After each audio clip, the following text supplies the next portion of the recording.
ഊഞ്ഞാൽ എന്നും എല്ലാവർക്കും ഒരു വൈബാണ് അല്ലേ? എന്നാൽ അത് ചെയ്യേണ്ട പോലെ ചെയ്തില്ല എന്നുണ്ടെങ്കിൽ അതിൽ നല്ലൊരു അപകടം ഒളിഞ്ഞിരിപ്പുണ്ട്. അപ്പോൾ ഇന്ന് നമ്മൾ നമ്മുടെ വീട്ടിലത്തെ ഊഞ്ഞാലൊന്ന് പുതുക്കി പണിയാൻ പോവുക. അതിനായിട്ട് നമ്മൾ ആദ്യം ഊഞ്ഞാലിൻ്റെ 4 സൈഡിലത്തെ ഹുക്കും കട്ട് ചെയ്തെടുത്തുട്ടാ. ഇനി നമ്മൾ വെക്കാൻ പോകുന്ന 2 ഹുക്ക് ഇതേപോലെ ഏറ്റവും മേലെയാണ്.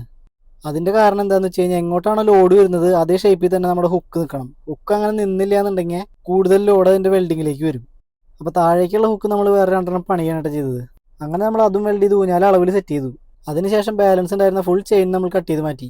ഈ ചെയിൻ്റെ തന്നെ സെൻറ്റർ കട്ട് ചെയ്തിട്ട് 2 പീസാക്കിയിട്ടാണ് നമ്മൾ ഈ ഹുക്കിന് ഉപയോഗിച്ചേക്കുന്നത്. ഈ ഷേപ്പിലാണ് ശരിക്കും ഹുക്ക് ഫിറ്റ് ചെയ്യേണ്ടത്. ഇങ്ങനെ ഫിറ്റ് ചെയ്യണതിൻ്റെ ഗുണം എന്താണെന്ന് വെച്ച് കഴിഞ്ഞാൽ ആ ഹുക്കിന് അതിൻ്റെ മാക്സിമം ലോഡ് താങ്ങാൻ പറ്റും. അപ്പോൾ സ്റ്റീലിൻ്റെ ഹുക്ക് ആയതുകൊണ്ട് നമ്മൾ സ്റ്റീൽ റാഡ് വെച്ചിട്ടാണ് വെൽഡ് ചെയ്തേക്കുന്നത്. അല്ലാന്നുണ്ടെങ്കിൽ അത് പൊട്ടാനുള്ള സാധ്യത കൂടുതലാണ്. അപ്പോൾ ഈ രീതിയിലായിരുന്നു നമ്മുടെ പണി കഴിഞ്ഞപ്പോഴുള്ള ഹുക്കുകളുടെ ഷേപ്പ്. ഇപ്പോൾ എനിക്കിവിടെ എത്ര വേണമെങ്കിലും ലോഡ് കൊടുക്കാം. എന്നാൽ മുമ്പുണ്ടായിരുന്ന ഈ ഷേപ്പിലാണ് ഞാൻ അവിടെ ലോഡ് കൊടുക്കണമെന്നുണ്ടെങ്കിൽ ഊഞ്ഞാൽ പുറകിലോട്ട് മറിയും. കുട്ടികൾ കളിക്കുമ്പോഴാണ് ഇത് ഏറ്റവും കൂടുതൽ ശ്രദ്ധിക്കേണ്ടത്. അപ്പോൾ നമ്മൾ ആ പ്രശ്നം പരിഹരിച്ചിട്ടുണ്ട് കേട്ടോ. അടുത്ത പ്രശ്നം എന്താണെന്ന് വെച്ച് കഴിഞ്ഞാൽ ഊഞ്ഞാൽ ഇതുപോലെ പൊന്നിച്ച് കഴിഞ്ഞാൽ അതിൻ്റെ ഹുക്ക് അഴിഞ്ഞു പോരും.